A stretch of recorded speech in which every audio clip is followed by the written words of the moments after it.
Je suis venue aujourd'hui, j'ai fait un gros effort pour venir, mais me voilà parmi vous pour vous parler de mon projet, le projet qui me tient tant à cœur, celui de la ferme thérapeutique. Je vais vous présenter ses défis, ses succès, mais avant ça, je vais vous parler d'une année, l'année 1986. C'est une année qui m'a marquée, un jour en particulier, le 26 avril, le jour de mon anniversaire. Il s'est produit une catastrophe. C'était Tchernobyl. Ce jour-là, j'ai quand même appris des choses. J'ai appris la notion de l'aléa de la vie. J'ai aussi appris la notion du bénévolat, de la solidarité, chose que 28 ans plus tard, je viens ici pour vous les présenter à travers l'exemple de la ferme thérapeutique. Et oui, l'handicap, un autre aléa de la vie. Aujourd'hui, la ferme, c'est une entreprise, une association. C'est une institution qui a beaucoup de notoriété, mais ça n'a pas toujours été le cas. En 2002, l'idée était de Semir Alleghi. Il voulait créer un centre ouvert, un centre où les handicapés pouvaient bénéficier d'une autre alternative, d'une autre thérapie. Il a collecté les fonds, il a créé justement la ferme thérapeutique de Sidi Thebet. Mais là, en 2006, le projet était constitué, était concrétisé, mais personne ne venait. Les enfants avaient refusé d'y adhérer. Catastrophe. Ceux pour lesquels nous avons tant bataillé ont refusé de venir. Ils refusaient leur handicap. Ils refusaient d'accepter cette différence. Nous avons dû les convaincre, travailler, patienter, et petit à petit, les familles nous ont fait confiance. Ils ont adhéré au projet, ils ont inscrit leurs enfants. Aujourd'hui, la ferme affiche complet. Et ces mêmes enfants qui étaient réticents sont fiers aujourd'hui de faire partie de ce projet. Ils sont tellement fiers que ce sont devenus les stars de Sidi Thebet. C'est comme ça qu'on est passé d'une situation où on refusait son handicap vers une situation où on acceptait sa différence.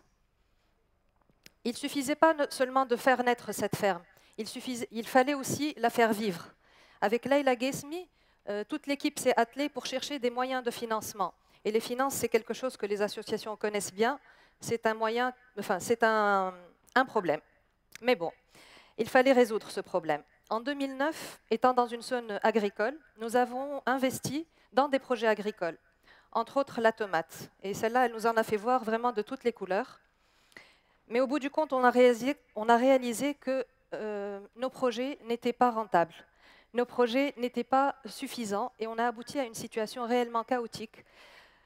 Mais il fallait s'en sortir. Les enfants étaient là et les salariés attendaient leur paye à la fin de chaque mois. Il fallait vraiment trouver une idée. L'idée qui a surgi à ce moment-là, qui peut vous paraître aujourd'hui banale et complètement très commune, c'était l'idée d'organiser une kermesse, une grande kermesse, et de récolter des fonds. Chose faite. Non seulement nous avons pu renflouer les caisses, mais aussi nous avons pu remotiver les troupes. L'équipe a pu repartir et c'est pour ça qu'à partir de ce moment-là, nous avons adopté les manifestations comme moyen de financement. C'était notre potion magique. Et il fallait donc baliser les choses, les structurer. C'est ce que nous avons fait. Et nous avons choisi donc deux axes de travail essentiels. C'est de justement organiser des événements autour de la culture, de l'art et du sport. Et pour ne citer que les événements, les deux derniers que nous avons organisés cette année, je vais vous parler de Solidar, qui est un événement artistique qui a sollicité la générosité de plus d'une trentaine d'artistes qui se sont donnés, mais qui ont reçu beaucoup. Et ça, c'est la formule gagnant-gagnant que nous voulons toujours mettre en avant à la ferme, à travers nos manifestations. Ils ont gagné parce qu'ils ont vu l'effet qu'ils produisaient sur nos enfants. Ils ont vu la joie de nos enfants, et ça, c'est inestimable, ça n'a pas de prix. Aussi, au cours de ces manifestations, la dernière que la ferme a organisée, c'est la journée Sport pour tous. C'est une manifestation pendant laquelle nous avons accueilli des enfants valides issus de structures scolaires autour de Tunis. Ils sont venus chez nous pour participer à un tournoi de foot. Et là, sur le terrain de foot, il n'y avait plus l'appréhension de l'handicap. Les enfants parlaient un langage universel, un langage de dépassement de soi, de recherche de l'exploit, un langage de respect. Tout ça me fait dire que finalement, la ferme a relevé beaucoup de défis. Et je pourrais vous en citer encore. Des défis, des travaux, des projets que nous avons menés à bien pendant lesquelles nous avons pu souffrir pendant quelque temps, mais l'essentiel, ce qu'il faut retenir. Et là, je reviens sur une idée que j'ai développée au début de ma présentation, l'année 86. C'est une année, c'est vrai, où Tchernobyl a été une vraie catastrophe. Mais ce que je retiens, moi, de l'année 86, c'est que ça a été la réussite de la première greffe du cœur. Et j'aimerais finir sur ça, parce que tout projet ne peut réussir que si on y met du cœur. Voilà, merci de votre attention.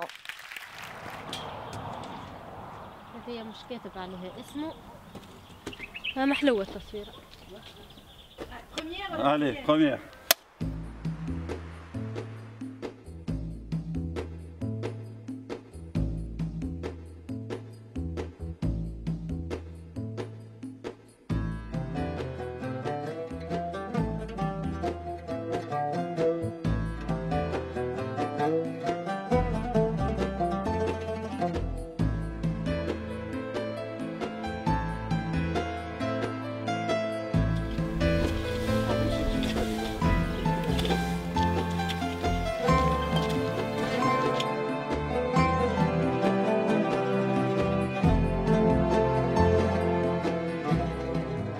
الفيرما هي من الاول كانت الغولفي دو لاسوسياسيون التضامن اللي هي qui prend en charge des handicapés في cité التضامن.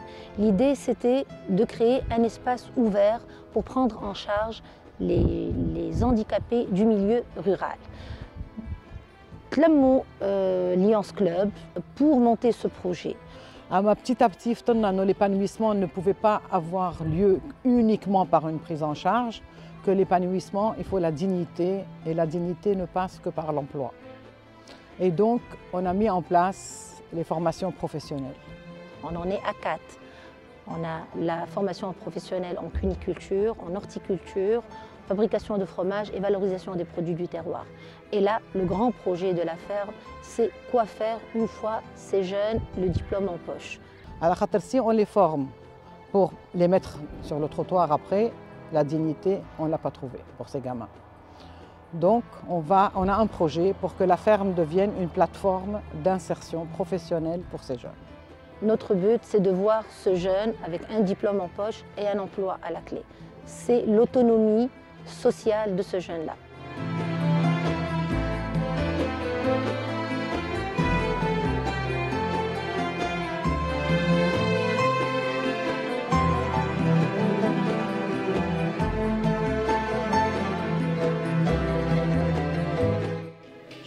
في البراس معناتها جيعانة راح. الإنسان متكون من 3 حاجات، الإحساس والسيرفو باش يعمل الرياكسيون والكور، دونك هما عندهم حاجتين ناقصين، يلزمنا باش نشوفوا حاجة بسيطة نعاونوهم بها باش نخليوهم هما يتغلبوا على الإعاقة نتاعهم. احنا وني نعملوا العلاج بالحيوان اللي هو طريقة جديدة بازي على العلاقة الطبيعية ما بين الإنسان والحيوان.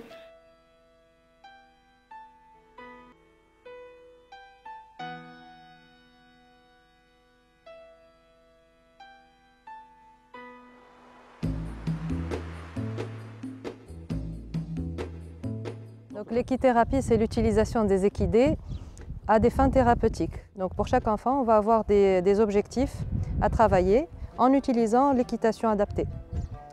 Donc pour certains, on va travailler sur l'équilibre, pour d'autres, c'est la confiance en soi qu'on va essayer de mettre en place, d'instaurer. Les progrès sont très palpables, du moins nous, on voit des enfants épanouis, des enfants qui ne sont pas agressifs, des enfants qui s'adaptent très bien entre eux et qui améliorent même les situations familiales, j'ai envie de dire. On voit des familles qui sont plus épanouies, plus heureuses et qui assument mieux le poids de l'handicap sur le plan de la société.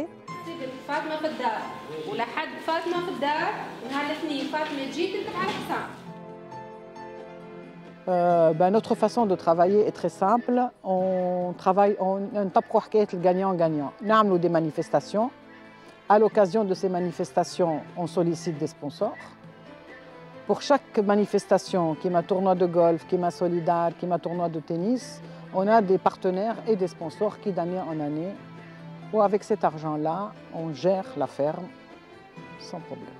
Je suis venue là le matin avec un groupe d'amis peintres pour connaître cet endroit magnifique et faire la connaissance des enfants qui habitent le lieu Et pour travailler avec eux, avec un petit atelier de peinture.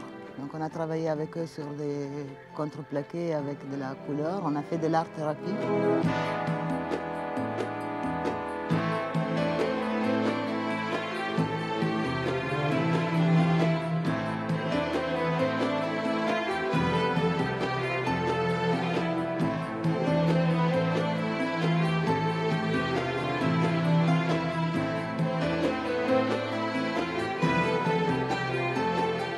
هذه نحسها كامتحان مش يعني لأنه ربي يعطيك حاجة تشوفك أنت شخصيتك وين باش توصل معاك، كان شخصيتك ضعيفة راك باش تحطم روحك، كان شخصيتك قوية راك أنت باش تحطم الشيء اللي عندك هذاك.